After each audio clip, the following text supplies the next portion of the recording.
de grâce. Nous bénissons ton Saint-Nom, nous proclamons tes hauts faits. Nous célébrons ta grandeur, nous psalmodisons ton Saint-Nom. Nous prions, Seigneur éternel, Yahweh, que tu laisses ton ciel grandement ouvert sur nous. Seigneur éternel, Dieu de gloire, dans ce programme. Fortifie-nous par ta puissance. Soutiens-nous, Seigneur éternel. Maintiens nos cœurs, nos âmes et nos esprits dans ta sainte et glorieuse présence. Père éternel, Dieu de gloire, pourvois au transport, Seigneur, à ce dont nous aurons besoin pour nous ravitailler, Seigneur, dans ce programme. Adonai, que tes saints anges se joignent à nous, afin que jour après jour, nous te rendions, Seigneur éternel, Dieu de gloire, des glorieux et des puissants cultes. Seigneur, sers-toi de nous, Seigneur éternel, ainsi que tous tes éminents serviteurs que tu t'es choisis, Seigneur, pour nous bénir dans cette édition. Je voudrais, Seigneur éternel, que ta main reste ouverte, Père éternel, étendue sur nous de manière permanente, afin de libérer les dons de grâce au sein de ton Église. Bénis, Seigneur, ceux qui prieront avec nous en présentiel. Bénis, Seigneur, ceux qui seront en train de prier avec nous en ligne. Gloire, honneur, louange, puissance, majesté, à toi et à toi seul, au nom de Jésus. Amen. Amen, amen. Alléluia. Amen, amen. Alléluia. Oh, c'est encore le premier jour, je te sens déjà fatigué. Tu peux serrer la main de ton voisin. Salue ton voisin, salue ta voisine, communique la joie. Non, tu le fais timidement. Salue la personne, bénis-le. Communique la joie. Alléluia. Que le Seigneur nous bénisse abondamment. Est-ce qu'on est là? Alléluia. Dis à ton voisin, sois les bienvenus dans Beraka. Si vous êtes là, c'est pour vous la première fois de prier avec nous dans Beraka. Manifestez-vous. C'est votre première édition depuis que nous sommes dans le programme. Oh, ils sont nombreux. Est-ce que vous pouvez vous lever? Levez-vous. Nous allons vous recevoir. Levez-vous. Levez-vous. Accueillons-le. Accueillons-le. Accueillons-le. Accueillons-le. Merci. Soyez les bienvenus dans Beraka. Alléluia. Que le Seigneur Dieu des cieux nous bénisse abondamment. Nous vous prions de reprendre vos places. Qui m'a dit Amen? Alors, on acclame maintenant pour les vaillants et les vaillantes. Ceux qui gênent chaque année. Ouais, on vous célèbre. Que Dieu vous bénisse abondamment. Vous êtes formidables. Et nous croyons également que cette année, le Seigneur va nous faire beaucoup de bien. Nous saluons tous les internautes. Que Dieu bénisse abondamment tous les bien-aimés frères et sœurs. On vient de lancer notre marathon. Nous irons jusqu'au mardi 10 février par la grâce du Seigneur. Jour pour jour, nous serons ici. Pour vous qui êtes en ligne, vous êtes à l'étranger, la presse va nous aider de laisser de temps en temps dans le commentaire les modalités de la semaine. Donc, la journée, nous prenons de l'eau, de fruits et du jus. La journée, on prend de l'eau, du jus et de fruits. Le soir, cette semaine, on prend seulement le thé et le pain. Et nous l'avons dit, si vous êtes allergique au lactose, ne prenez pas le lait. Donc, vous pouvez faire seulement du thé rouge avec le pain. Vous pouvez peut-être acheter des avocats ou je ne sais pas, autre chose. Mais vraiment, soyons dans l'esprit de prière. Pour ceux qui ont des problèmes de gastrite, vous pouvez manger le jet. Vraiment, ne gênez pas trop, de peur que le problème de santé ne vous dérange. Mais aussi ceux qui sont enceintes. Si vous êtes enceinte, vraiment mangez. Mangez, mais soyez dans l'esprit de prière. Alléluia. Alors déjà, toi, tu n'as ni gastrite, tu n'es ni enceinte, donc c'est compliqué. Alléluia. Donc toi et moi, on va jeûner. Donc moi, cette semaine, je prendrai de l'eau qu'après les cultes. Donc vraiment, depuis le matin, je ne mange pas, je ne bois pas. Je vais prendre de l'eau ou prendre quelque chose qu'après les cultes. Donc si Dieu vous convainc aussi de faire ce sacrifice cette semaine avec moi, ce n'est pas un péché. Alléluia. Amen, amen. Alléluia. Alors, nous allons ouvrir nos Bibles.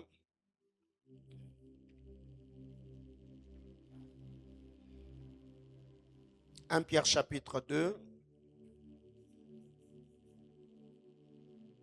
C'est le premier texte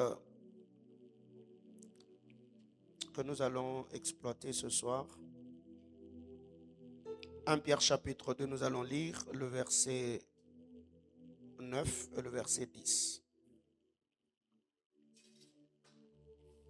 Merci, merci. 1 Pierre chapitre 2, le 9e et le 10e verset. 1 Pierre chapitre 2, le verset 9 et le verset 10. Si vous y êtes, on peut lire ensemble 1, 2, 3, go.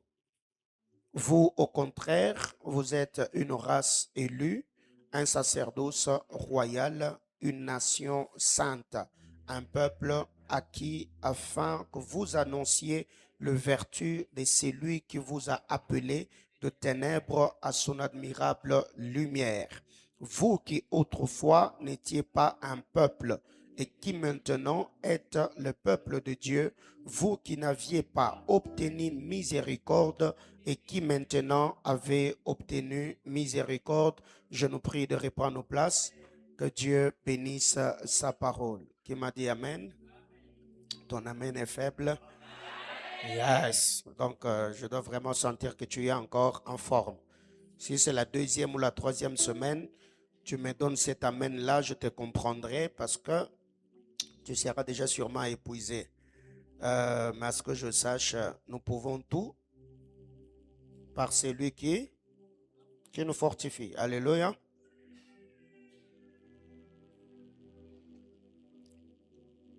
Alors, on peut se connecter, on partage les directs.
Que le Seigneur Dieu nous bénisse abondamment. Alors, déjà, de prime abord, nous le savons que Beraka, c'est 30 jours de jeûne et prière où nous nous tenons devant le trône du Seigneur, communier avec Dieu dans la prière, parce que nous avons compris que plusieurs personnes jeûnent à la fin de l'année. Après avoir subi toute l'année, ils vont se réveiller vers novembre, vers décembre, 10 jours de prière, 14 jours de prière, 21 jours de prière. Cette stratégie n'est pas bonne, pour ne pas dire intéressante, parce que pourquoi jeûner après avoir subi toute l'année? Vous avez reçu le coup, la pression, les difficultés. Vous vous levez à la fin de l'année pour jeûner. Si c'est de manière anticipative, ça veut dire vous préparez déjà votre année. À la fin de l'autre année, je comprends. Mais si c'est jeûner dans l'esprit d'influencer l'année, ce n'est vraiment pas une très bonne stratégie. Mais qu'à cela ne tienne, cela ne veut pas dire, parce que nous jeûnons 30 jours au début de l'année, que jusqu'à la fin de l'année, on ne jeûnera plus. Loin de là. Donc la vie de jeûne, c'est une discipline spirituelle pour tout enfant de Dieu. Et la deuxième des choses, Beraka, nous nous réunissons dans la présence du Seigneur afin de réclamer dans nos vies, dans nos familles, la bénédiction d'alliance afin d'influencer positivement notre année. Donc nous venons dans la présence de Dieu, nous jeûnons, nous prions, nous nous livrons à ces activités spirituelles afin de réclamer la bénédiction d'alliance et d'influencer notre année. Et cette édition, il a plu au Seigneur de disposer ou de joindre certains pères, certains hommes de Dieu avec qui nous allons travailler cette semaine. Donc nous allons travailler du lundi au jeudi. Nous prions comme nous prions vendredi. Vraiment tout le vendredi, je serai là avec le fils de prophète, commençant déjà par ce vendredi, afin de travailler, d'édifier l'église du Seigneur par la parole, mais aussi par quelques paroles de grâce selon l'esprit de prophète qui va nous accompagner. Alors déjà de prime abord, aujourd'hui je vais vraiment poser le base par la grâce du Seigneur, et à partir de demain déjà, nous allons prendre un peu de l'envol. Qui m'a dit amen? Alors déjà notre thème cette année ou cette édition, c'est le Zaki de la croix. Le Zaki de la croix. Le Zaki de la croix. Dis à ton voisin, le Zaki de la croix. Donc tu peux le lui répéter, le Zaki de la croix. Alors parlant de Zaki de la croix, Larousse définit le mot acquis comme ce qui est obtenu sans que cela ait été auparavant déjà possédé. Un acquis, c'est quelque chose que vous avez obtenu, mais que vous n'aviez pas avant. Un acquis, c'est quelque chose que vous avez obtenu et cela ne vous appartenait pas avant. Cela n'était pas à vous. Un acquis, c'est une grâce, c'est un don, c'est un privilège, c'est une chose que nous recevons. Une chose qui est mise à notre disposition. Nous jouissons bien de cela, alors que cela ne nous appartenait pas. Quelqu'un me dit amen? Donc l'acquis, c'est quelque chose qu'on a obtenu sans que cela nous ait été donné auparavant. Quelque chose qu'on ne possédait pas auparavant. C'est cela l'acquis. Un acquis, c'est aussi ce qui s'obtient par l'effort ou par l'expérience. Un acquis, c'est ce qui s'obtient par l'effort ou par l'expérience, et cela par opposition à ce qui est inné ou naturel. J'arrête. Un acquis, c'est ce qui s'obtient par l'effort ou par l'expérience. Un acquis et ce qui est par opposition à ce qui est inné ou naturel. Parlant des acquis de la croix, ce n'est pas quelque chose qui est inné. Ce n'est pas quelque chose de naturel. Mais c'est quelque chose que nous avons obtenu par l'effort et par l'expérience. Cet effort-là, ce n'est pas l'effort humain. Ce n'est pas nous qui avions fourni cet effort-là, au fait pour avoir accès à cette grâce-là ou à cette bénédiction-là, mais c'est l'œuvre salvatrice de la croix. C'est Jésus qui a travaillé. C'est Jésus qui a payé le prix. C'est Jésus qui a payé le rançon. C'est Christ qui a versé le sang. C'est Christ qui a souffert sur le bois de la croix afin de mettre à notre disposition cette grâce que nous appelons le salut. Alléluia. Alors ici, retenons que la croix est au fait la méthode de Dieu pour le salut de l'humanité. La croix n'est pas qu'une œuvre, la croix est une méthode. La croix est une stratégie. La croix est une œuvre. La croix est la méthode de Dieu pour le salut de l'humanité. La croix est la méthode de Dieu pour le salut de l'humanité. De la même manière que l'arche de Noé était la méthode de Dieu pour sauver Noé et le 8, ça veut dire le membre de sa famille, mais aussi avec le bête qui était avec lui. C'est ainsi que Dieu, dans sa souveraineté, a mis cette stratégie, ces méthodes sur pied, afin que par la croix, ceux qui étaient perdus soient sauvés, soient rachetés soient délivrés de la puissance de ténèbres. Donc la croix n'est pas qu'une œuvre, la croix est une stratégie, la croix est une méthode. Car bien avant cela, cela a été annoncé par le patriarche. Les actes que certains pères posaient, je parle bien de patriarche, déjà cela préfigurait la croix. Et vous verrez que la croix étant une méthode, il a fallu que dans le désert, dans les livres des Nombres, chapitre 23, 24 et 25, qu'Israël puisse camper dans le désert, 3 tribus au nord, 3 tribus au sud, 3 tribus à l'est, 3 tribus à l'ouest, et la tente d'assignation étant au milieu d'eux.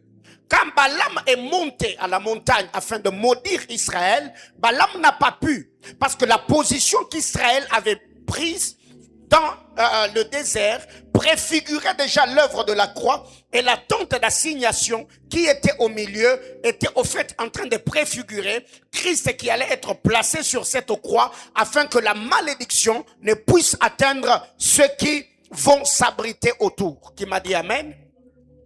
Donc ici, vous verrez également que dans les livres de Genèse, quand le père Jacob était en train de bénir Ephraïm et Manassé, il a croisé ses bras.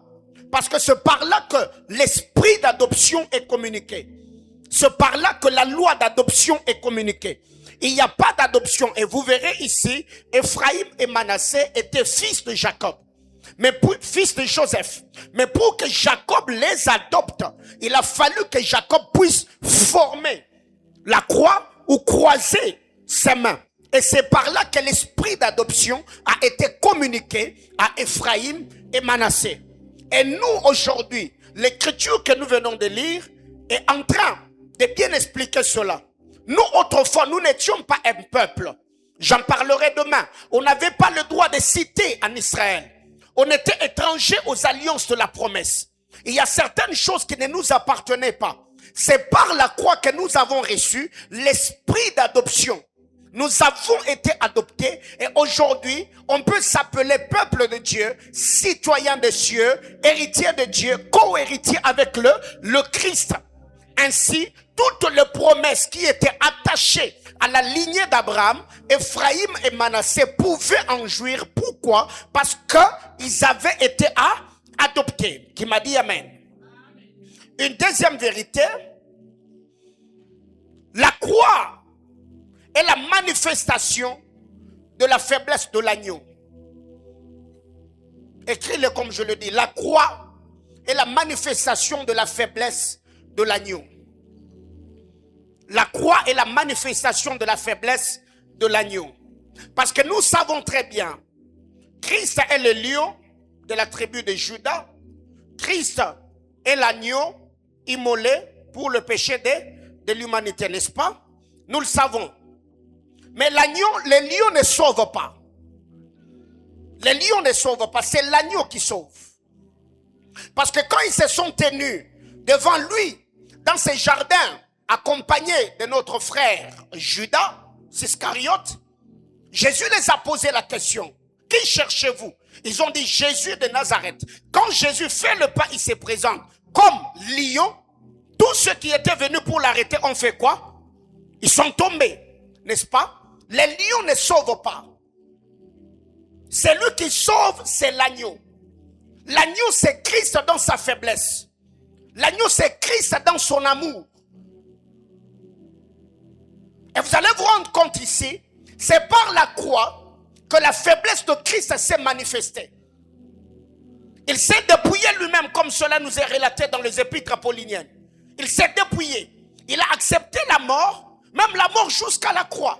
Pourquoi? Parce que tu devais être sauvé, je devais être sauvé, toi et moi devions faire partie de la famille de Dieu. La croix n'est pas qu'une méthode, mais la croix c'est aussi la manifestation de la faiblesse de l'agneau. Et la fois dernière, en prêchant chez le pasteur Emmanuel Batouambi, j'avais dit quelque chose de très capital. C'est que quand vous lisez la parole du Seigneur, il n'y a que 2 prophètes dans la Bible qui nous présentent la faiblesse du lion. Le lion, quand il rugit, il terrorise. Le lion, quand il rugit, le rugissement du lion, c'est le parler du lion. Quand le lion se met à parler, il terrorise. Quand quand les lions se mettent à parler, il fait peur. Mais il y a deux prophètes qui nous révèlent la faiblesse du lion. Il n'y a que Samson comme premier prophète, David comme deuxième prophète, qui ont une intelligence spirituelle pour nous révéler au fait là où le lion a une faiblesse. Quand le prophète Samson nous présente la faiblesse du lion, il nous dit que le lion a une faiblesse au niveau de sa mâchoire. Le lion a une faiblesse au niveau de sa mâchoire. C'est pourquoi quand Samson parle de cette histoire, il ne nous présente pas que le rugissement du lion. Samson nous dit, quand le lion s'est dressé contre moi, je l'ai tenu par la mâchoire et j'ai fait quoi? J'ai déchiré. Et vous verrez même autour de la tête du lion, il y a une crinière. Pourquoi? Parce que Dieu, dans sa stratégie, a toujours permis à ce que ces créatures ou sa création, dans leur faiblesse, reçoivent une force, une grâce particulière qui va au fait aider le bête ou les humains à être dans un confort. C'est que quand Samson parle, Samson nous révèle qu'autour de la mâchoire du lion, il y a une faiblesse. Et quand vous lisez la Bible dans la parole de Dieu, Job est en train de nous parler du crocodile. La Bible clare, autour de la mâchoire du crocodile, il y a la terreur. C'est quand on regarde la carrure, la mâchoire, la composition de la mâchoire du crocodile, il y a la terreur, il y a la peur autour de la mâchoire. Mais comment le crocodile déplace-t-il ses petits? Quand le crocodile doit déplacer ses petits, il les déplace comment? Il le prend juste au niveau de la mâchoire où il y a la terreur, il déplace ses enfants. Pourquoi les enfants des crocodiles n'ont pas peur de la mâchoire? Pourquoi? Parce qu'ils ont la même nature. Et vous verrez que dans le livre de Matthieu, dans le livre de Jean chapitre 6, alors que Jésus était en train d'enseigner, plusieurs ont dit, mais cette parole est dure. Qui peut supporter cette parole? Là où les gens disaient que Jésus disait des choses dures à supporter, autrement dit, il a une mâchoire où il y a la terreur. Simon-Pierre va prendre la parole et dire, à qui irions-nous? Pourquoi? Parce que Simon ressemblait au petit du crocodile. Même si autour de la mâchoire il y a la terreur, nous te supportons comme cela. Parce que nous savons ta nature, parce que nous savons ta sémence, parce que nous savons ton ADN. Et quand David arrive, le deuxième prophète, David nous révèle au fait que le lion a une faiblesse au niveau de la gorge. Et David explique à Saül, il dit, quand le lion s'est dressé contre moi, je faisais quoi? Je me levais, je le tenais au niveau de la gorge et je faisais quoi? Je l'ai tué. Qui m'a dit amen? Alors ici, je reviens en disant, les lions ne sauvent pas.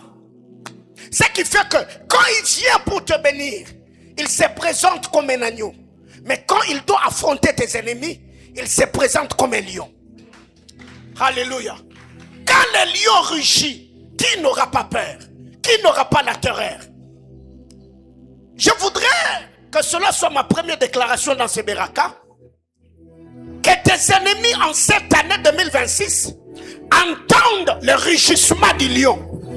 Je disais que Christ, par sa parole, dans le camp de tes ennemis, entendent le rugissement du lion. Que la terreur de Dieu s'impose. Que la terreur de Dieu les désoriente. Que Dieu parle par le tonnerre, par le éclair et par le tremblement de terre.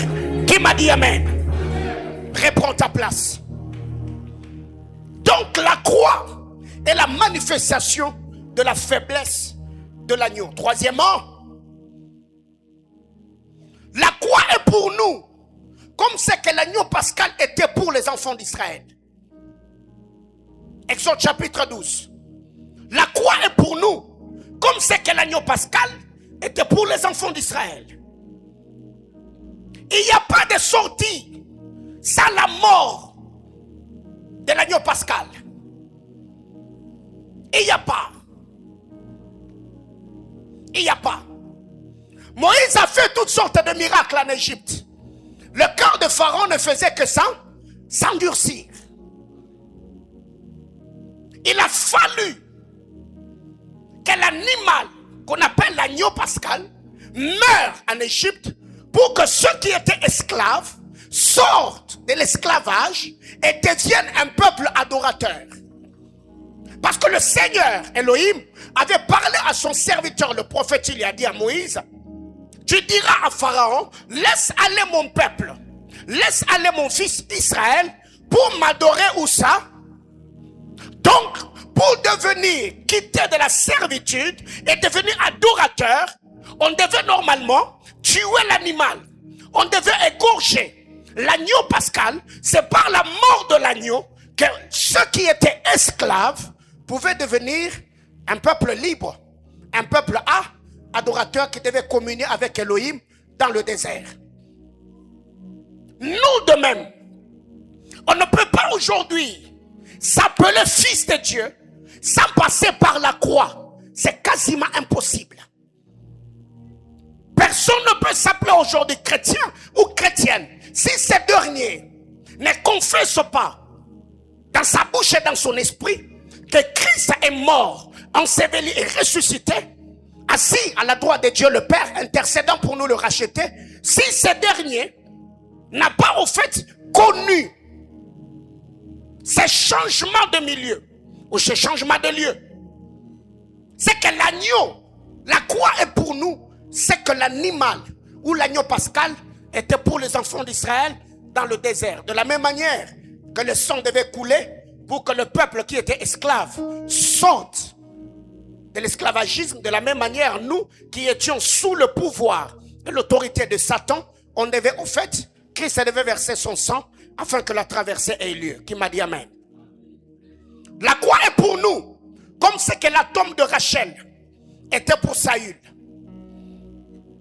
La croix est pour nous, comme ce que la tombe de Rachel était pour Saül. Quand vous lisez la parole de Dieu, Samuel le prophète prend la parole et dit à Saül, dès que tu m'auras quitté, tu arriveras au sépulcre de Rachel. C'est qu'il n'y a pas de royauté pour Saül. S'il ne foule pas le pied, là où Rachel a rendu l'âme, c'est là où la vie de Benjamin a commencé. Or, Saül était benjamite. Il était de la tribu de Benjamin. Autrement dit, ne peut devenir roi ou reine que celui qui commence là où Rachel la brebis a rendu la vie. Qui me dit amen? Ce n'était pas de manière hasardeuse. Parce que les écritures sont comme les écailles du crocodile. C'est entrelacé, c'est entremêlé, ça se complète. La croix est pour nous, comme c'est que la tombe de Rachel était pour Benjamin. Tu y as reçu l'huile, mais pour que tu commences ta carrière, il faut que tu passes. C'est une condition sine qua non à la tombe de Rachel. Et pour nous, il n'y a pas de chambre haute sans la croix, il n'y a pas. C'est lui qui est appelé à devenir roi et reine, sacrificateur de Elohim, doit nécessairement passer par le bas de la croix.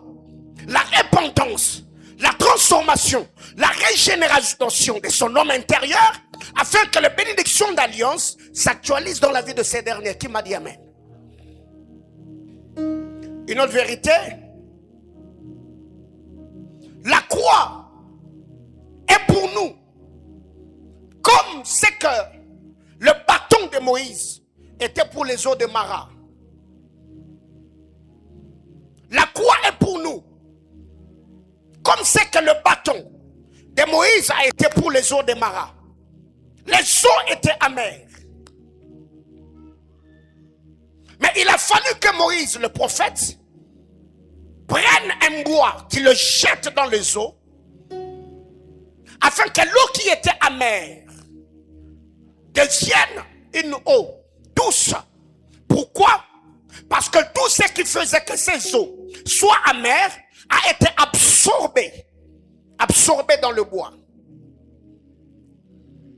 La Bible déclare, lui qui était bénédiction s'est fait malédiction pour que toi tu deviennes enfant de Dieu.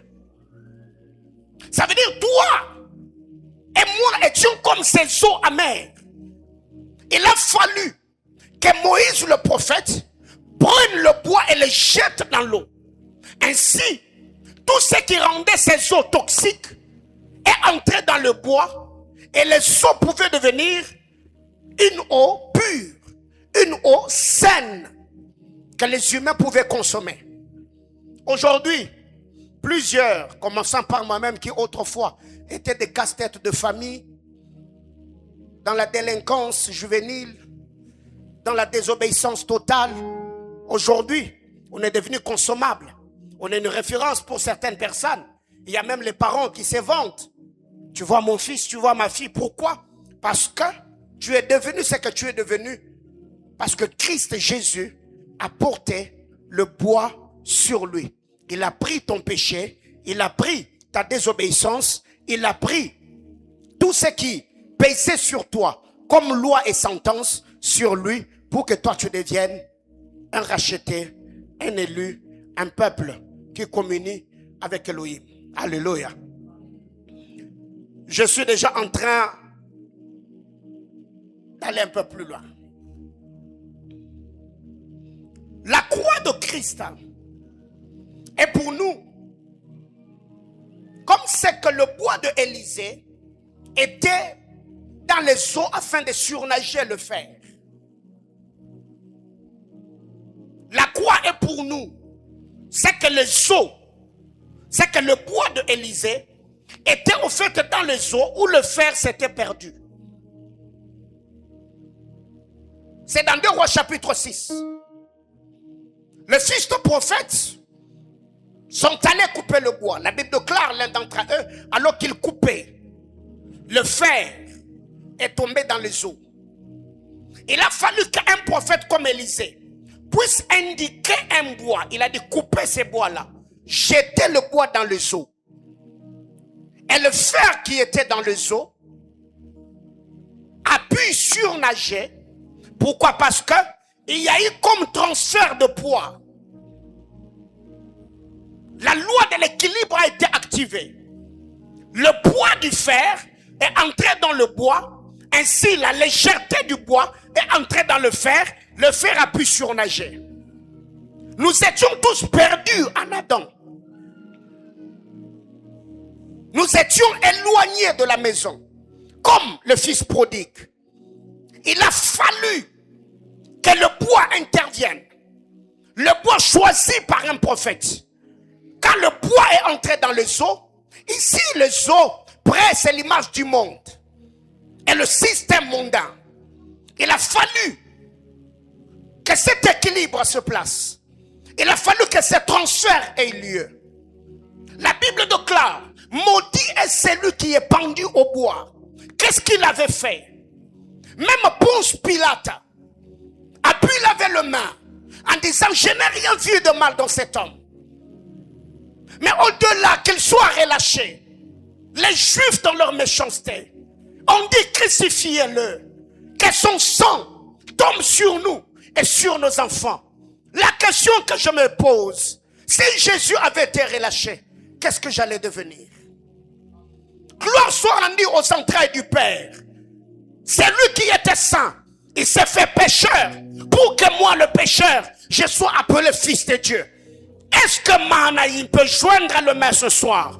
Acclamons le Seigneur pour le bien-aimé Sauveur. Jésus-Christ est le ressuscité. Il a pris mes péchés. Il a pris ton péché. Il s'est sacrifié afin que tu deviennes une possession exclusive.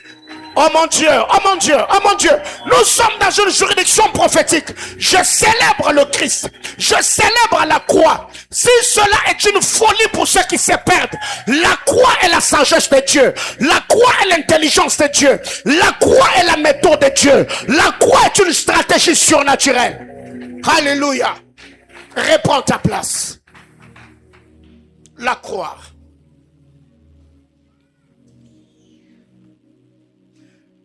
La croix est le lieu de la réconciliation et de la paix. La croix est le lieu de la réconciliation. Ephésiens chapitre 2, le verset 16. Ephésiens 2, 16. Colossiens 1, le verset 20. Ephésiens chapitre 2, le verset 16.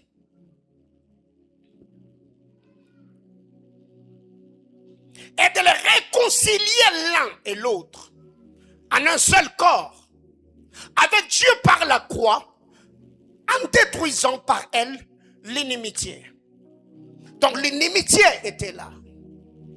C'est par la croix que la réconciliation a eu lieu.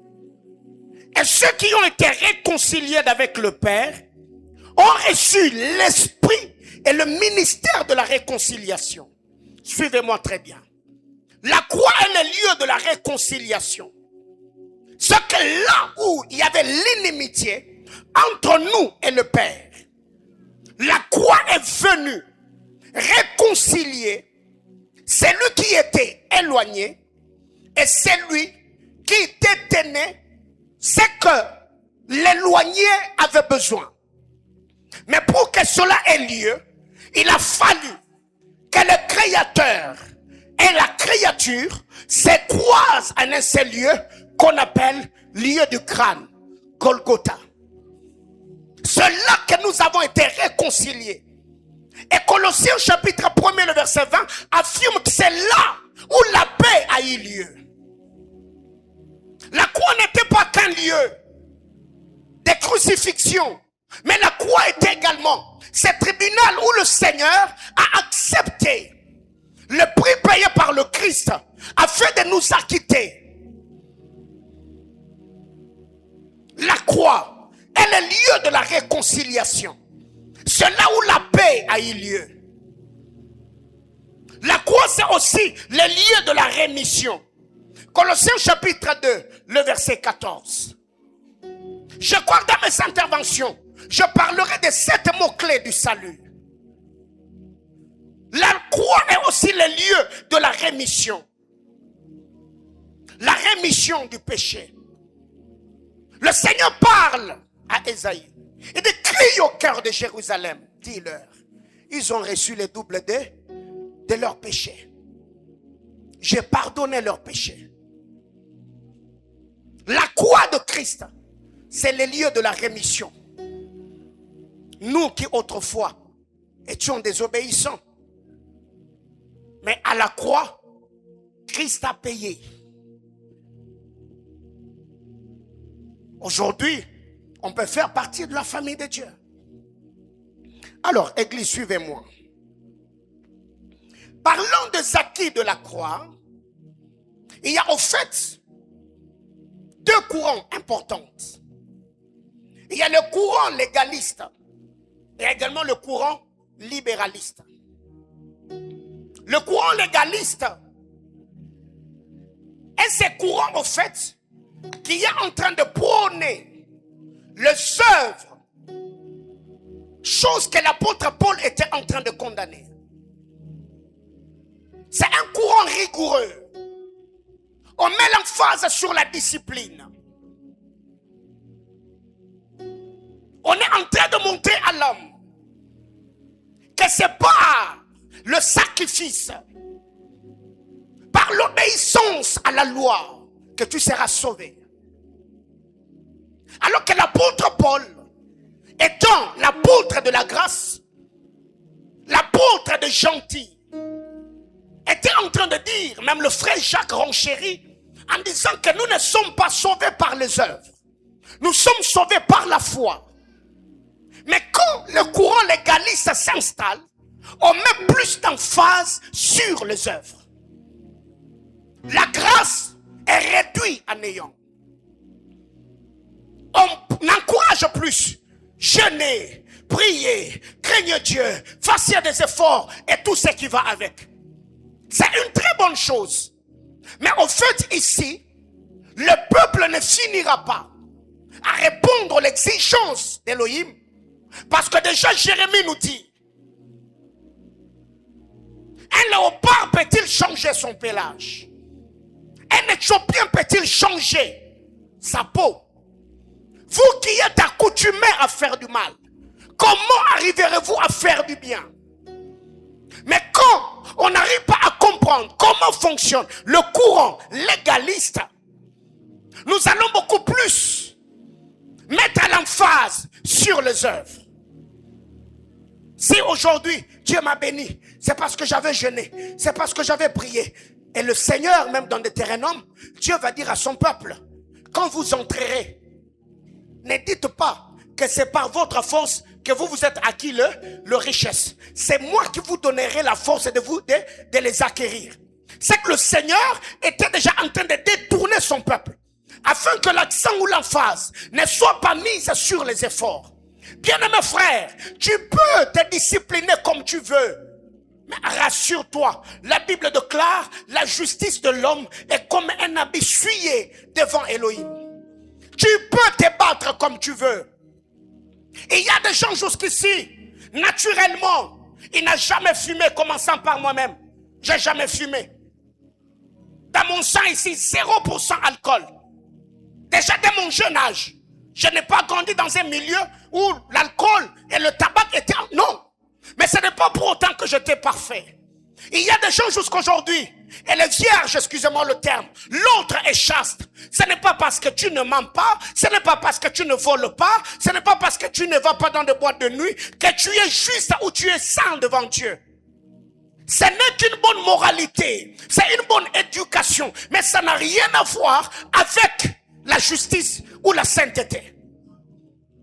Alors aujourd'hui, plusieurs personnes prennent un peu leur mérite, leur discipline, leur consécration, sans pour autant comprendre que si aujourd'hui je suis enfant de Dieu, c'est par la grâce du Seigneur que je tiens debout. C'est par la grâce du Seigneur que je ne prends pas l'alcool. C'est par la grâce du Seigneur que je ne vole pas. C'est par la grâce du Seigneur que je ne me prostitue pas. C'est par la grâce du Seigneur parce que tu te connais toi-même. Si ta discipline n'est pas soutenue par la grâce, tu sais ce que tu es capable de faire.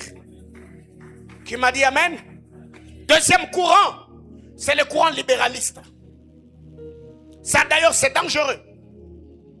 Le courant libéraliste, eux, prônent plus la grâce. Jésus a tout fait. Donc nous dedans, on n'a plus rien à faire. Vis comme tu veux. Fais ce que tu trouves juste. Conduis-toi comme tu veux. Certes, même dans certaines prédications, ça ne se dit pas clairement.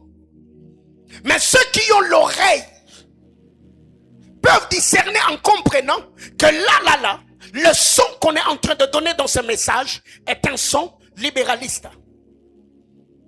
Toi, tu n'as rien à faire. Jésus a tout fait. Sur le bord de la croix, il a dit tête et l'estaille. Tout est accompli. Moi, je n'ai rien à faire. Je vis comme je veux. Le sang de Jésus est comme une douche. Ou quand je prêche le matin, j'entre le soir, je demande pardon. Mon nom est inscrit dans le livre de vie. Ça s'arrête là. Quelqu'un me comprend? Non. Le libéralisme est un poison pour la consécration et la marche chrétienne. Je ne soutiens pas le libéralisme ni le légalisme. Mais moi, je suis de ceux qui croient. Je peux me discipliner, mais pas pardon de mes propres efforts, de ma propre consécration, mais je me discipline pardon de la foi que j'ai en Christ Jésus. Parce que c'est lui qui crée en moi le vouloir et le faire. Il me donne pas seulement la volonté, il me donne aussi les capacités de soumettre mon âme, de soumettre mes pensées, de soumettre mes sentiments à sa parole. Ton amen est faible. Alors qu'est-ce qui nous arrive très généralement? Quand on n'arrive pas à différencier le courant légaliste et le courant libéraliste, on va nous-mêmes être désorientés. Nous serons nous-mêmes déséquilibrés. Alors, la croix est le lieu du triomphe spectaculaire. La croix, c'est le lieu où Christ a triomphé. Colossiens chapitre 2, le verset 15. Quand vous lisez la parole, la Bible déclare le Romain, le fouetté, le flagellé, craché sur lui, Alors, en temps réel, qui est celui qu'on était en train de frapper? Qui est celui qu'on était en train de fouetter? Qui est celui qu'on était en train d'humilier? Parce que quand vous lisez la parole de Dieu, la Bible déclare, c'est le frère Esaïe qui parle. Il était frappé de Dieu et humilié, n'est-ce pas? Christ était frappé de Dieu et humilié. Or, si c'est Dieu qui frappe, il sait où frapper. Parce que dans sa lutte avec Jacob, le Seigneur n'a pas touché Jacob n'importe où. C'est que Jésus n'était pas frappé par le Romain. Jésus n'était pas frappé par le Juif. C'est Jésus était frappé, en fait, par Dieu lui-même, afin de donner la vie au peuple. Parce que il n'y a que Moïse le prophète qui sait où frapper le rocher pour que l'eau sorte. C'est ainsi que Joseph, dans sa sagesse prophétique, il va dire à ce frère, vous êtes venus comme des espions afin de voir les lieux faibles du pays. Est-ce que quelqu'un me comprend? C'est que pendant que Dieu frappait, il était en fait en train de frapper les lieux faibles du pays, là où le sang et l'eau allaient couler pour que toi tu reçoives la vie. Il était frappé de Dieu et humilié. Et quand vous lisez la parole dans le livre de Ésaïe, la Bible est en train de dire ceci. On pose la question au victorieux. D'où viens-tu? Tes habits sont teints de sang. Il dit, j'étais seul au pressoir. Je viens des Bozrah. J'ai lutté avec mes ennemis. Je les ai écrasés. Et je viens vous accorder le salut. C'est en luttant avec eux, pour vous, que leur sang ont taché mes vêtements. Alors réfléchissons maintenant. Pendant qu'on frappait Jésus, qui est celui qu'on était en train de frapper? Qui frappait l'autre en ce moment-là? Qui humiliait l'autre en ce moment-là? C'est Jésus qu'on humiliait ou c'est Jésus qui humiliait Satan? Parce que la Bible déclare, on a triomphé par la croix. C'est que humainement parlant, ceux qui voyaient le tableau, ils avaient pitié. Oh, mais il y a la prophétie d'Ésaïe 63 plutôt, qui était en train de s'accomplir ces jours-là. C'est que quand tu entends parler de la croix, ce n'est pas un tableau qui doit te rendre triste. Ce n'est pas un tableau qui doit t'attrister. Ce n'est pas un tableau qui doit rendre ta vie amère. Mais quand tu entends parler de la croix, souviens-toi que c'est là où ton bien-aimé sauveur a payé le prix ultime. S'il y a une prédication qui doit réjouir le croyant, ce n'est pas quand on parle de la bénédiction, ce n'est pas quand on parle du mariage, mais c'est quand l'emphase est mise sur cette séquence-là, l'œuvre de la croix. C'est là que ma vie a été rachetée, a été régénérée, a été sauvée. Sans la croix, il n'y a pas de chambre haute. Je dis sans la croix, il n'y a pas de chambre haute. Même ceux qui sont passés par le Jourdain, ils étaient obligés de passer par la croix. Parce que dans les Actes des Apôtres, on pose la question aux disciples. De quel baptême avez-vous été baptisés? Ils ont dit, nous avons été baptisés du baptême de Jean. Paul dit non, Jean a parlé de la repentance. Donc même si vous êtes passé par le Jourdain, la croix est une condition sine qua non. Vous devez passer par là. Qui me dit amen? Alors qu'est-ce qui arrive? C'est que Dieu, dans sa sagesse infiniment variée, nous présente une scène. Actes des Apôtres, chapitre 22, le verset 28.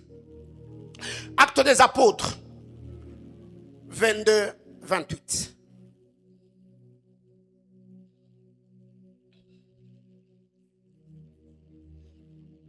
Les tribuns repris. C'est avec beaucoup d'argent que j'ai acquis ces droits de citoyen. Et moi, dit Paul, je l'ai par ma naissance. Ici, on était en train de parler du droit d'être citoyen, donc citoyen romain. Les tribuns disent à Paul, moi pour que je devienne un citoyen romain, j'ai dépensé beaucoup d'argent pour acquérir cette nationalité. Si je suis romain aujourd'hui, parce que moi j'ai payé l'argent, j'ai payé le prix. Et Paul lui dit, si toi tu as payé le prix, tu as déboursé de l'argent pour avoir la nationalité, moi je suis romain de ma naissance. Deux personnes, deux réalités, deux vérités. Paul ici représente les Juifs. Les sables qui sont au bord de la mer. Dans la prophétie, la vision d'Abraham. Ici, Paul représente tous les Juifs, les Israélites, les Sémites, qui sont fils d'Abraham dans la chair. Donc, quiconque est Juif, il est par naissance, comme l'apôtre Paul. Moi, je suis romain dès ma naissance. Et tous ceux qui sont sémites, tous ceux qui sont fils et filles d'Abraham dans la chair, ils l'ont par le sang. Mais nous sommes comme les tribuns. Le tribun est devenu romain parce qu'il a payé un prix. C'est que le prix ici, le tribun avait payé de son argent pour avoir le droit de citoyenneté. Mais nous, ce que nous dépensons ici, c'est notre foi. Cette foi-là, nous ne l'avions pas autrefois. Cette foi-là est venue par l'écoute de la parole. C'est eux, son fils de Dieu, par alliance, ça veut dire par Abraham le père. Moi, je suis comme les tribuns. Il y a quelqu'un d'autre qui a payé lui le prix. Et moi, au fait, aujourd'hui, je suis devenu citoyen du ciel. Je peux crier Abba, Père. Pourquoi? Parce que Christ a payé le prix. Ainsi, j'irai en Israël en tourisme, pas par complexe d'infériorité.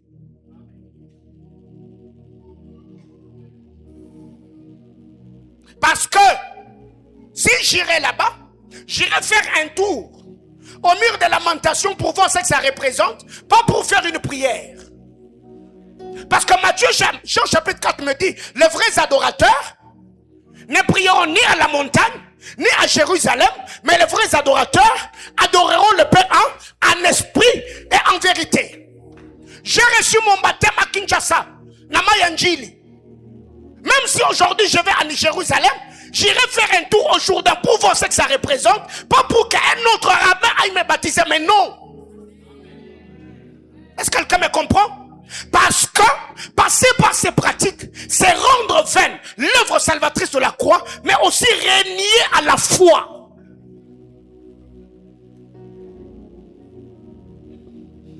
Bien-aimés frères, la compréhension et la connaissance des saintes écritures te permettront ainsi de travailler, de couler, de conserver la foi, la communion, l'intimité. Pourquoi? Parce que tu sais, et tu sais que la parole du Seigneur m'a été adressée. Le Saint-Esprit a fait un travail dans mon âme, dans mon esprit, ce que nous appelons la régénération, la transformation de l'homme intérieur. Ainsi, je suis devenu enfant de Dieu. Quelqu'un m'a dit Amen? Qui m'a dit Amen? Oui, le Zaki de la croix. Christ a triomphé sur le bois de la croix. Christ a accompli cette belle œuvre pour que toi et moi aujourd'hui devenions enfants de Dieu. Alors,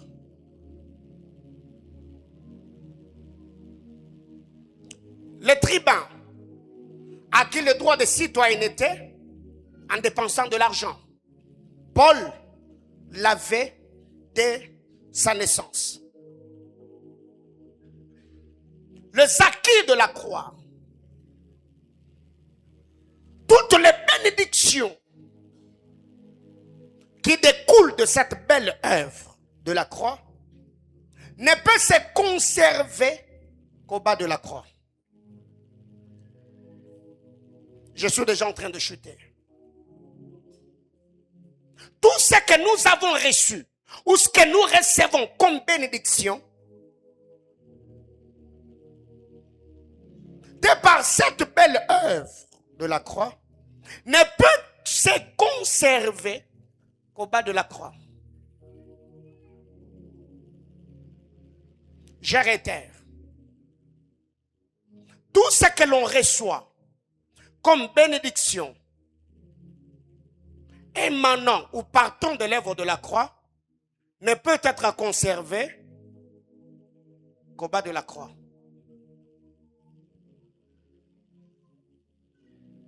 En fait, j'ai les yeux sur la bâche et le trait blanc qui est juste en dessous des hauts.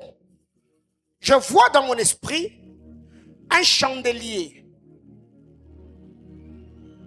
là. Je suis au niveau de la bâche. Et pendant que je suis en train de poser mes yeux, je vois au fait le flamme de ces chandeliers. Non, toi tu ne vois rien. Toi tu ne vois pas. Je vois au fait le flamme de ces chandeliers là comme en train de réchauffer le mot parole que nous avons mis là. Et je vois comme l'huile en train de sointer ou de couler de ces noms la parole. Mais avant que je ne dise à l'église ce que nous, au fait, nous allons vivre en cette saison, partant de la vision que je viens de recevoir, je vois un nom comme Corneille Kassongo, quelque chose. Là.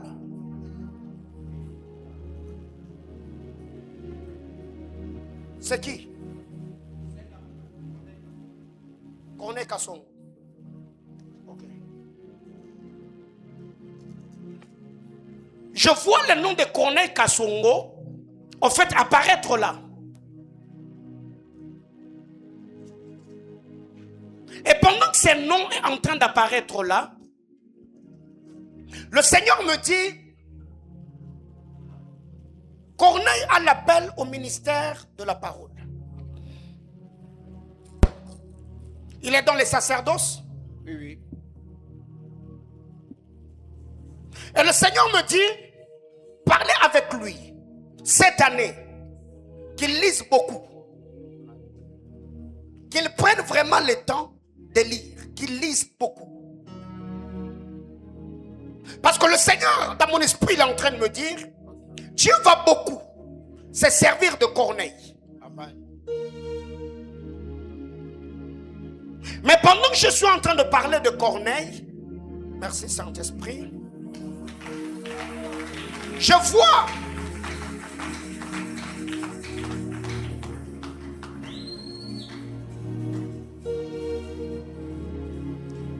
Corneille avec une Bible dans sa main.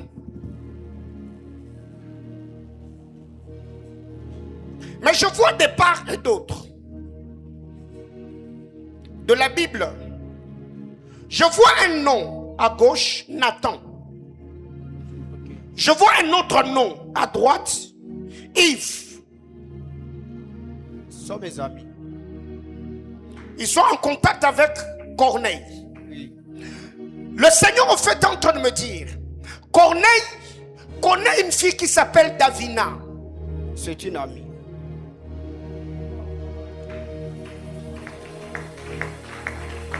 Dieu me dit, parlez avec Corneille. Okay. Dans notre programme ici de Beraka, okay. Corneille, Yves et Nathan fassent au fait une prière ensemble de 3 jours. Okay. Parce que dans mon esprit, le Seigneur me dit, ce sont des jeunes que Dieu va beaucoup utiliser. Yes. Cette décennie. Ça veut dire, les 10 sont ici. Okay. Je vois le Seigneur utiliser Corneille, utiliser Yves, utiliser Nathan puissamment dans son œuvre. Et le Seigneur me dit, Davina en question, elle a étudié avec Corneille. Depuis 3e secondaire jusqu'en 6e.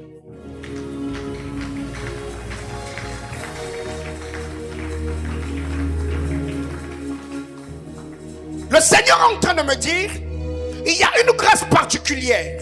Amen. Que le Seigneur a libérée dans la vie de ces jeunes gens. Amen.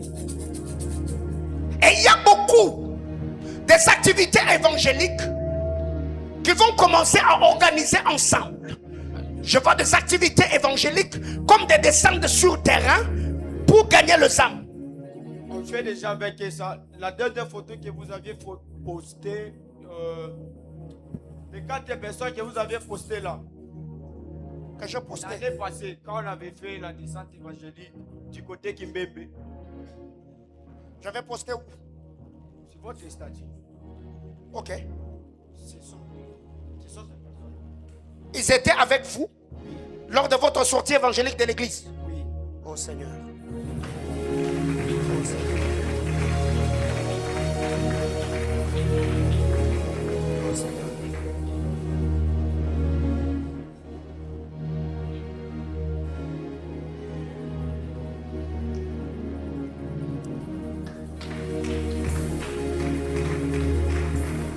D'ailleurs, c'était les 20. On avait encore une activité évangélique du côté Kawama. C'était Yves qui avait organisé. C'est qui avait organisé? Yves. Parle avec eux. Qui travaillent en synergie. Qui travaillent en synergie. Parce qu'il y a une force surnaturelle que le Seigneur libère dans leur vie. Mais le Seigneur me dit, partant de ce que je suis en train de dire ici, la vie de Davina, compris beaucoup pour Davina.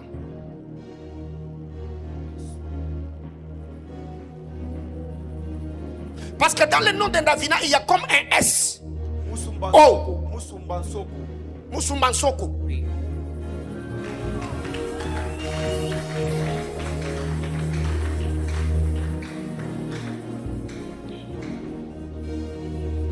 Mais sur toi,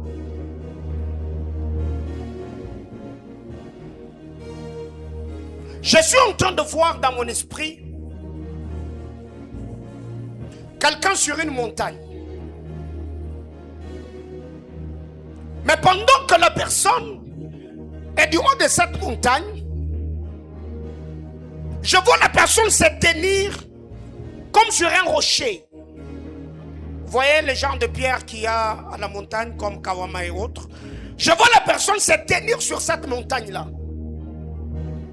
Et la personne est en train de faire comme une prière de présentation spirituelle. Vous voyez d'habitude quand je mets sur les statues Paulin Bombo et mon nom. Je vois cette personne à la montagne en train de faire cette prière-là.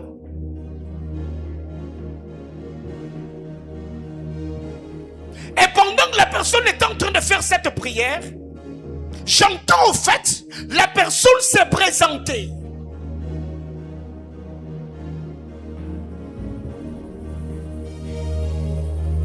Qu'est-ce qui te fait rire? La semaine passée, j'étais à la montagne 2 fois. J'étais assis sur une pierre, en fait. Je faisais ce genre de prière me présentant Tigana Ilunga et mon nom.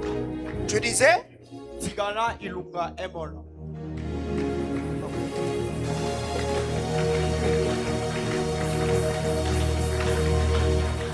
Tu étais avec qui? Moi-même. Tu étais seul? J'étais seul, mais le samedi, j'étais avec quelques personnes. Mais moi, je n'étais pas là. Non. Je n'étais pas là. Tu ne m'avais pas parlé de ça. Non. Mais moi, pendant que je parle là, je vois quelqu'un à la montagne sur une pierre, en train de se présenter. Et pendant que cette scène était en train de se passer dans mon esprit, je n'ai pas vu seulement ce que tu faisais et ce que tu disais. Mais j'ai vu au fait quelqu'un derrière toi. Pendant que tu disais Tigana Ilunga est mon nom, je vois la personne souffler derrière les paroles. Et je vois les lettres qui composaient ton nom en train de s'épeler et se répandre comme sur le globe terrestre. Ouais. C'est ce que je vois. Pendant que tu disais Tigana, Ilunga est mon nom. J'ai vu un être spirituel derrière toi qui, pendant que tu t'es présenté, il soufflait derrière tes paroles. Mais ton nom, au lieu que ton nom aille comme ça, les lettres étaient en train de se séparer. Mais devant toi, il y avait une globe terrestre. Et c'est Kalababasha.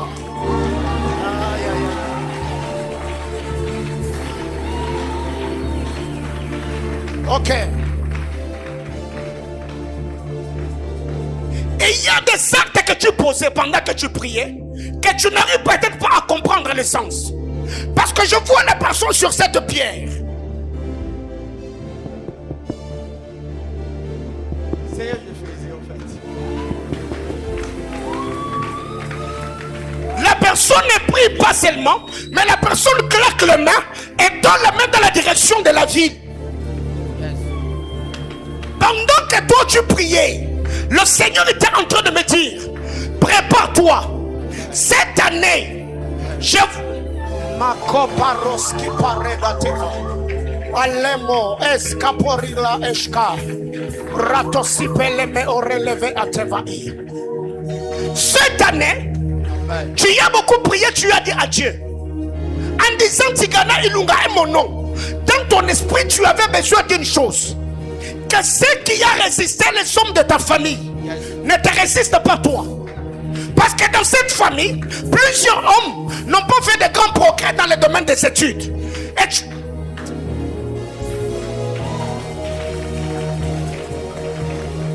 je me tiens ici.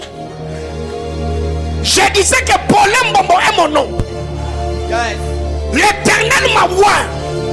Elohim est sur le trône et m'a établi comme prophète parmi les humains. Je décrète et déclare que la gloire du Seigneur te présente dans les nations. Que le Seigneur Dieu Tout-Puissant prenne ton nom, le présente dans le conseil des ministres, au milieu des hommes influents, au nom de... Reprends ta place. Alors, le Seigneur est en train de me dire, prépare-toi. Parce qu'il y a deux choses pour lesquelles tu as prié. La première des choses, c'est par rapport au ministère. La deuxième des choses, c'est par rapport à la stabilité financière. Tu as prié que Dieu t'aide cette année, qu'il te donne un travail qui va te permettre à prendre soin de toi. Mais même en faisant cette prière-là, ton cœur n'est pas trop attaché au travail. Toi, tu sais que ta vie, c'est le ministère. Mais dans un premier temps, comme Dieu n'a pas encore ouvert le porte du ministère, tu as besoin que Dieu te donne quelque chose, une activité qui peut t'aider à prendre soin de toi. C'est ça la pensée. Hein? C'est avant-hier.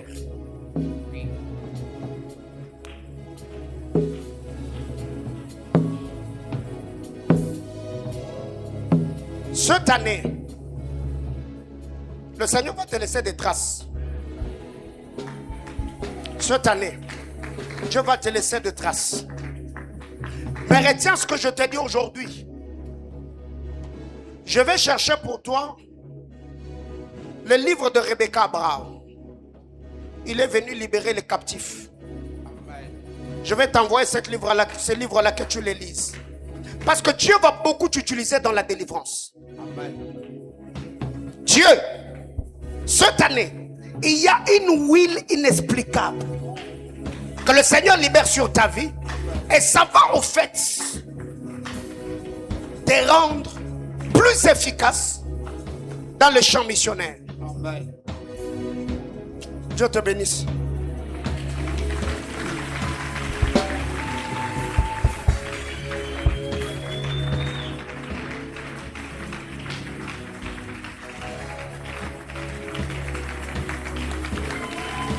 Sentez-vous libre, sentez-vous libre.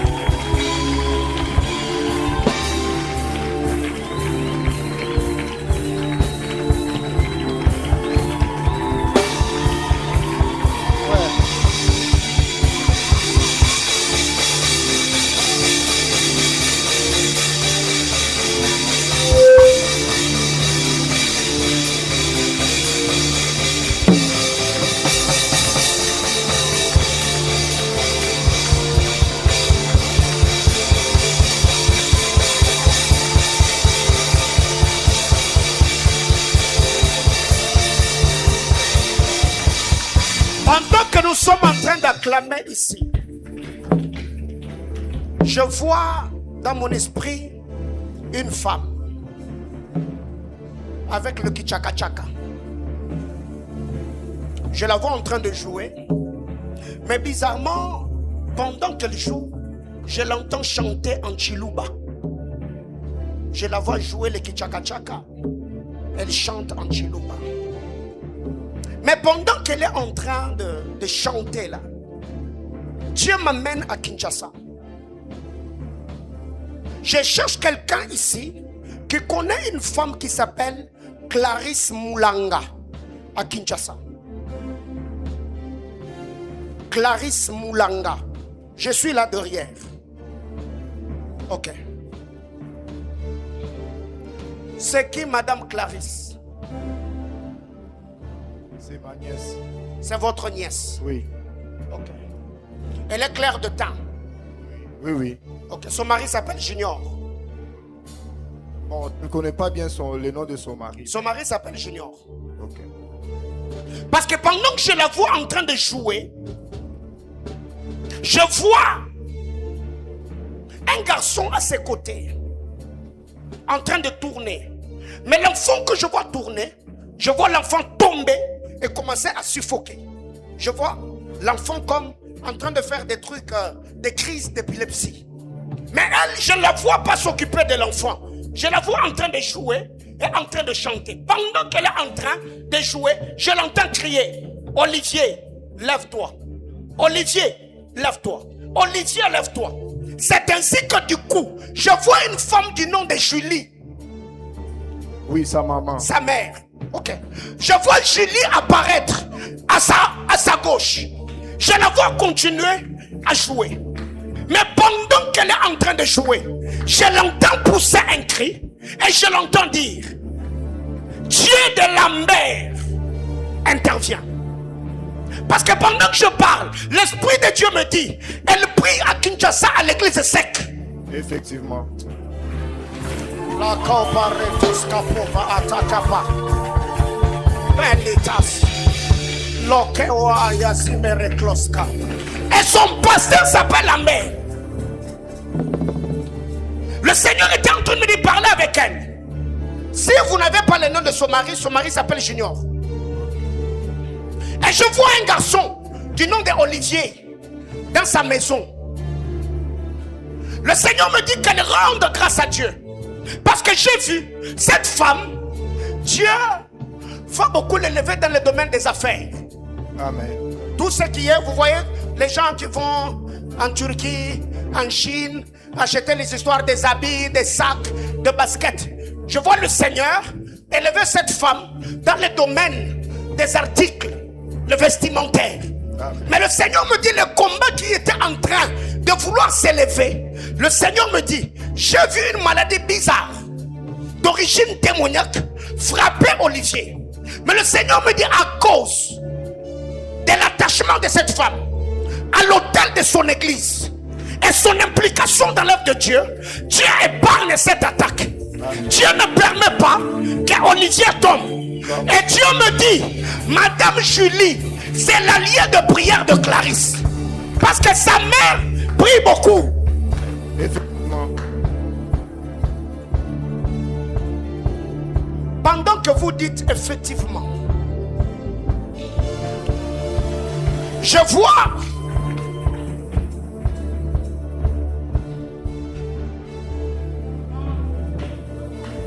je le dis comme je le vois. Je vois quelqu'un venir vers vous. La personne que je vois, je le vois avec un papier duplicateur. C'est pas un papier duplicateur. Vous voyez le genre de papier où dans le bureau des directeurs on a mis le squelette. Vous voyez le format là. Oui, les papiers de dessin. Le papier De dessin. Papier de dessin. Bristol. Oui, les Bristol là, mais pas en petit, pas en 4, A4 ou A3, mais c'est vraiment grand.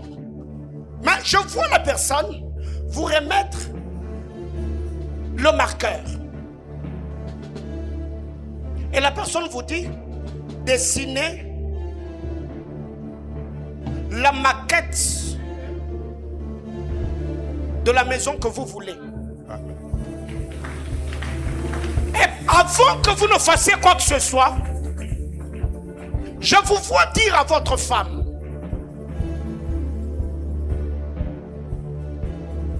il faut que Dieu nous donne une maison. Amen. Mais on va faire une offrande. Amen. Parce que vous avez le marqueur en main.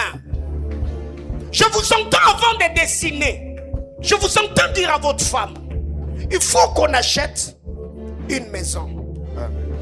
Mais bizarrement, les soleuses ont été manalingala. Yes. Les soleuses ont été manalingala. Certainement. Il faut nous appeler ça bisondaku. Il faut dans son mandat. Il faut na sombela yo ndaku. Amen. Mais il faut te remonter à papa. Madame Azad. A été.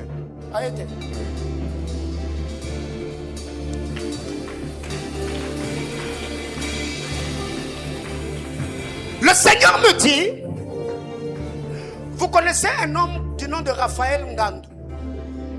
Oui, c'est un ami, il a Colosie. Il a connu ici. Ok.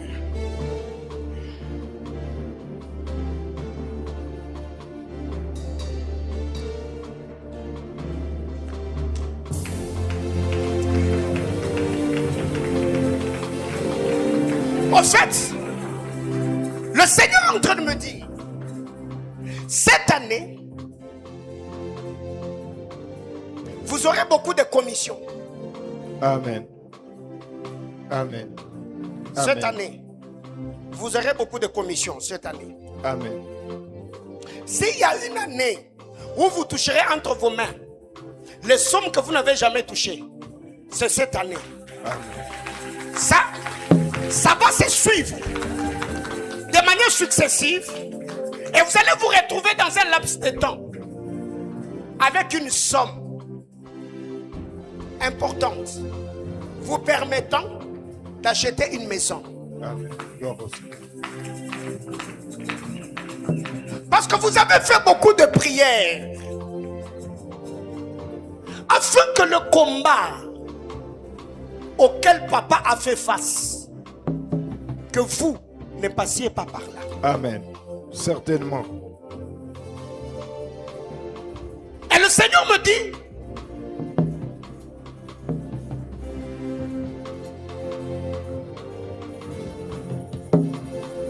j'entends un homme comme Kalomar. C'est le papa de Clarisse, mon grand frère.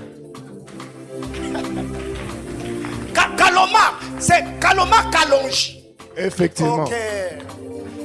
Le Paragoski Marekopa Ateka Veleme et Reploskoporadia Vas.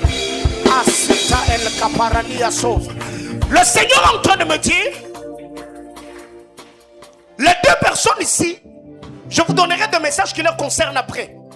Mais Dieu me dit, parmi les hommes de chez vous, je l'ai dit comme prophète de Dieu, le Seigneur me dit, personne ne vous égalera en votre temps. Amen. Oh mon Dieu, oh mon Dieu. Je le prends sur lui, je l'applique aussi sur toi. Amen. Aussi longtemps que tu auras le souffle de vie dans tes narines, aussi longtemps que tu auras la tête sur tes épaules, aucun homme de ta génération ne s'égalera à toi. Elohim te place au-dessus. Je te donne plus qu'à tes frères. Dieu te donne plus qu'à tes soeurs. Dieu fait de toi une référence et un baobab dans ta génération. Au nom de... Reprends ta place.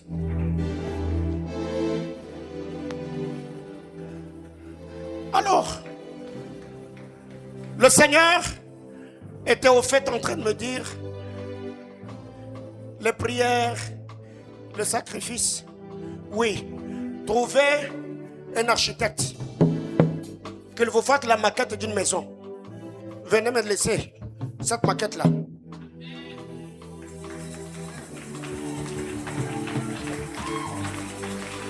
On est dans Beraka là. On est dans Beraka. Je disais qu'on est dans...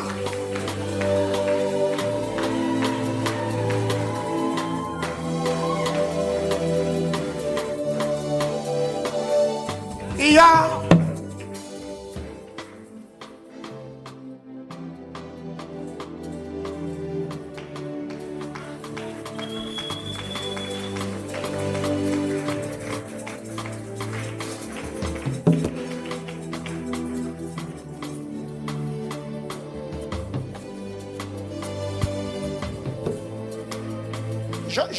Je m'arrête là. J'entends le nom de Moussaou. Moussaou. C'est Nadège. Vous vous appelez Moussaou? Vous vous appelez Moussaou? Votre maman? C'est qui Moussaou? Votre tante? Maman, c'est qui Moussaou? Vous vous appelez Moussaou? Oh, je ne savais pas. Ok. Ma soeur, vous vous appelez Moussaou? Ok. Ah. Ah.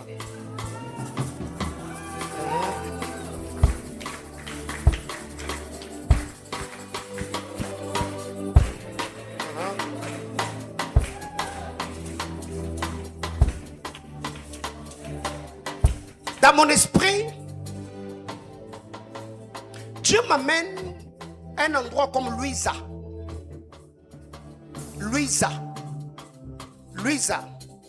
Je suis au Kasaï occidental. Dieu m'amène à Louisa. Oui, maman.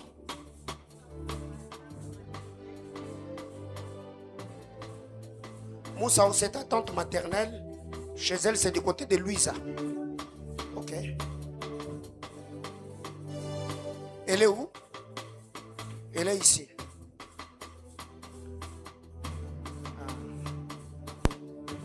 On met d'acclamer le Seigneur.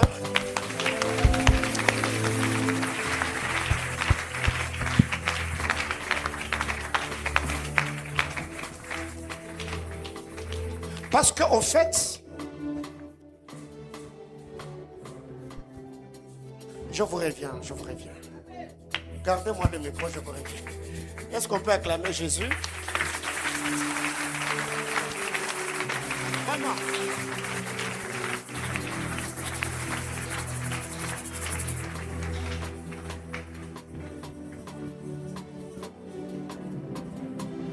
Je vous invite dans un couloir. Mais pendant que vous entrez dans un couloir, j'ai vu en fait quelqu'un. Vous voyez les bureaux qui sont numérotés. J'ai vu quelqu'un, un papier où il y avait un numéro, mais le numéro était flouté. Mais en fait, dans mon esprit, je vois la personne enlever le papier et je vois un autre numéro apparaître sur la porte du bureau. Et je vois la personne écrire le nom de Moussa sur la porte du bureau. Mais pendant que vous étiez en train de venir, je vous ai vu au fait vous arrêter à un bureau qui était un ancien bureau. Et je vois la personne dire non, vous n'êtes plus là. Entrez dans l'autre bureau.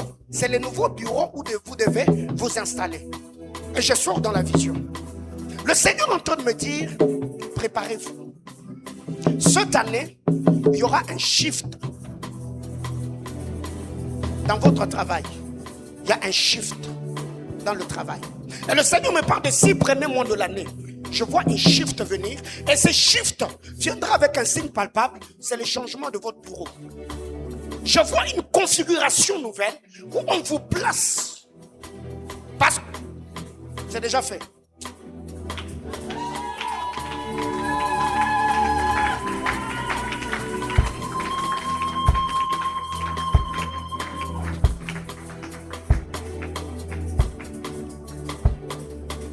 Le Seigneur est en train de me dire, dans cette structure-là, je vois le Seigneur placer votre voix parmi le voix des leaders, parmi le voix des décideurs, parmi ceux qui ont un mot à dire dans la hiérarchie. Et le Seigneur était en train de me dire, cette année, parce que pendant que je parle là, je vois des gens comme en train de labourer des terrains. Mais pendant qu'on est en train de labourer le terrain, je vois une maison en train de pousser avec une très grande vitesse. Et le Seigneur me dit, c'est pas pour longtemps. Parce que l'année passée, vous avez travaillé avec un seul objectif, c'est briser le cycle d'être locataire et que vous soyez chez vous. Mais les choses ne se sont pas vraiment passées comme il s'est devait. Certaines difficultés financières.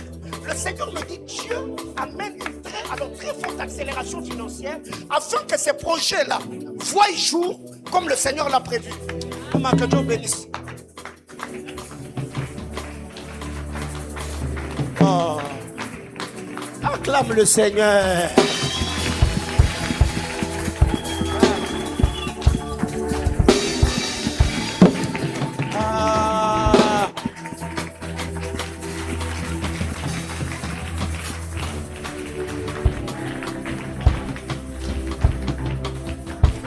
Pendant qu'on est en train d'acclamer là derrière, le Seigneur me donne le nom d'Evelyne. Evelyne, là derrière.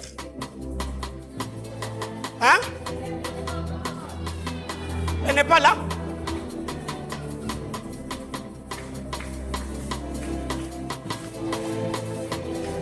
Non, je suis ici.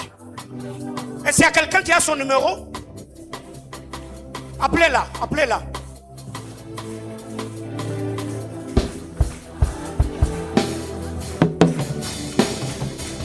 Alors je disais que dans mon esprit, je me suis vu à Louisa.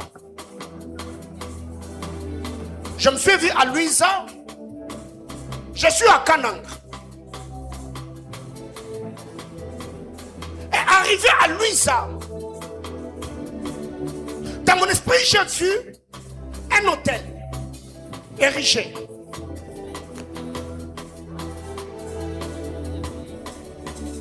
Dès que vous l'avez, vous me faites signe.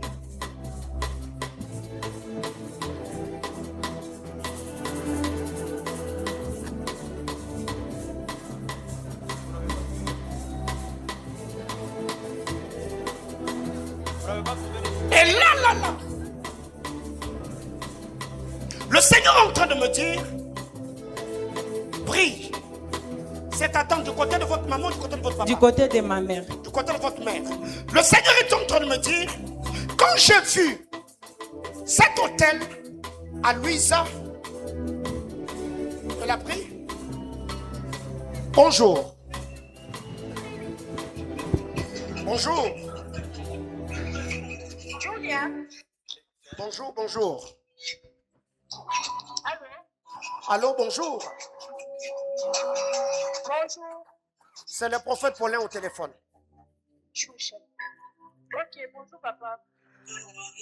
Pendant que je suis en train de parler ici, aujourd'hui c'est le 40e.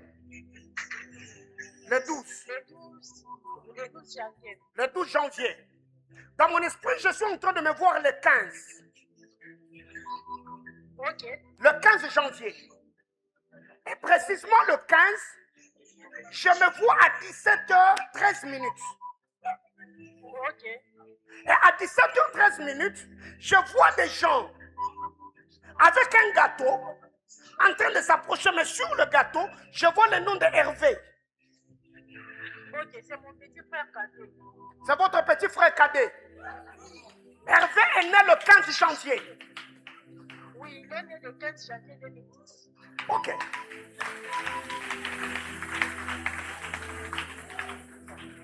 Pendant que je suis en train de parler, le Seigneur me ramène le 15 janvier 2008. Il est 17h13. Je vois une femme dans un hôpital s'approcher avec un bébé. Ok. Et le bébé que je vois, on le dépose entre les mains de Madame Annie. C'est le nom de ma mère. C'est le nom de votre mère.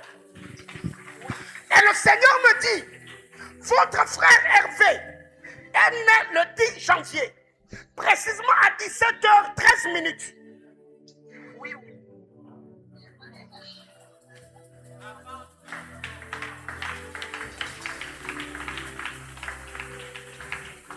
Et alors que votre frère naissait, je vois un homme qui était en train de sortir d'une école.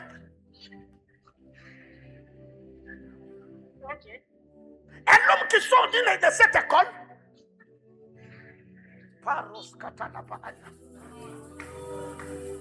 Je le vois au fait prendre la direction de l'hôpital. Et le Seigneur me dit, votre père est où était dans l'enseignement? Oui.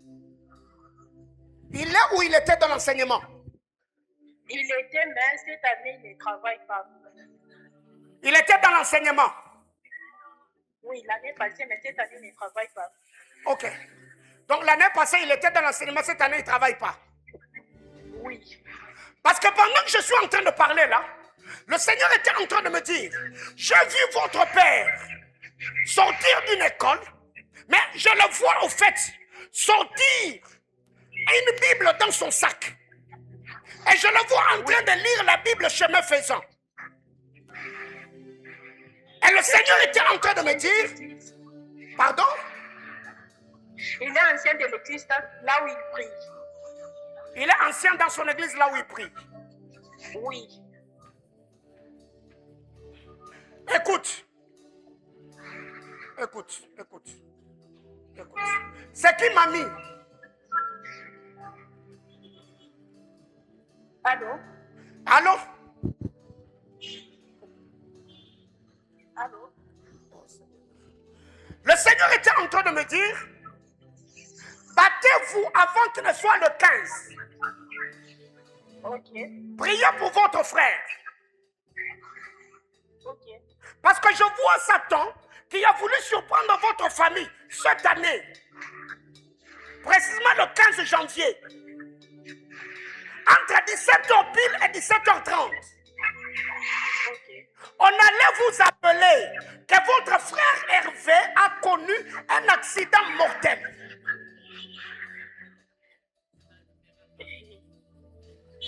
Parce que pendant que je suis en train de parler là, le Seigneur est en train de me donner un portrait prophétique. Je vois un homme du nom de Félix. Un homme au nom de qui? Pardon? Vous avez dit quoi? Je vois un homme du nom de Félix. Félix. Oui, c'est mon oncle paternel, le petit frère de mon père. Parce que pendant que je parle là, j'ai dit que j'ai vu des gens entrer avec un gâteau. Sur le gâteau, on avait écrit le nom de Hervé. Mais je vois M. Félix venir comme en train de pleurer. Et je vois là où les gens étaient en train de célébrer l'anniversaire, je vois les gens commencer à pleurer. Et on allait vous appeler pour vous dire, votre frère était sur une moto et il a connu un accident mortel, il s'est éteint. Je parle bien du 15 janvier, entre 17h pile et 17h30. Parce que lui-même est venu au monde le 10 janvier 2008 à 17h13 minutes. Oui, c'est ça.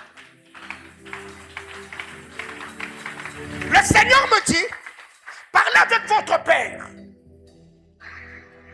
et portez votre frère en prière. D'accord, papa. Tu connais quelqu'un qui s'appelle Anissé? Qui? Allô? Allô? Tu connais un homme qu'on appelle Anissé? Non. On va parler plus tard.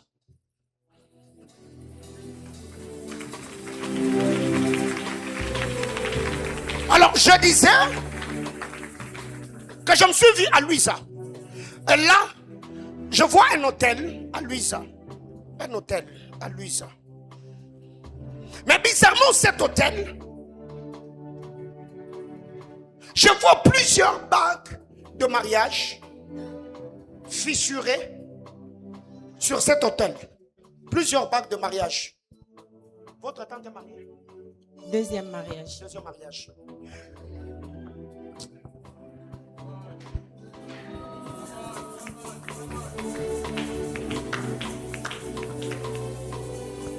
Le Seigneur était en train de me dire, il te fait triompher. Amen. Dieu me dit qu'il te fait triompher. Amen. Amen. Parce que pendant que le Seigneur me parle de votre tante Moussaou, au fait, vous êtes en train de passer là où elle est passée. Exactement. Si il était arrêté, que le combat de la famille de votre mère vous réclame. On m'a dit ça plusieurs fois. On vous a dit ça plusieurs fois. Ok. Il est dans son deuxième mariage. Et vous savez là où vous êtes. Exactement. Parce que tu es ici. Parce que ta voix monte devant le trône du Seigneur dans ces temples. Amen. Parce que moi, Dieu m'a oint. Je décrète et déclare. Amen. Qu'aucune alliance de famille ne te résiste. Qu'aucune alliance de famille ne te bloque. Qu'aucune alliance de famille ne te retarde. Que la gloire du Seigneur plane sur ta vie de manière spectaculaire. Au nom de... Reprends ta place et prends ton offrande.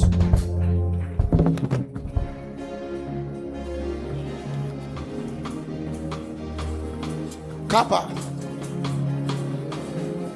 Taberos que paregos qui te paregave. C'est ton premier offrande d'Amberaka.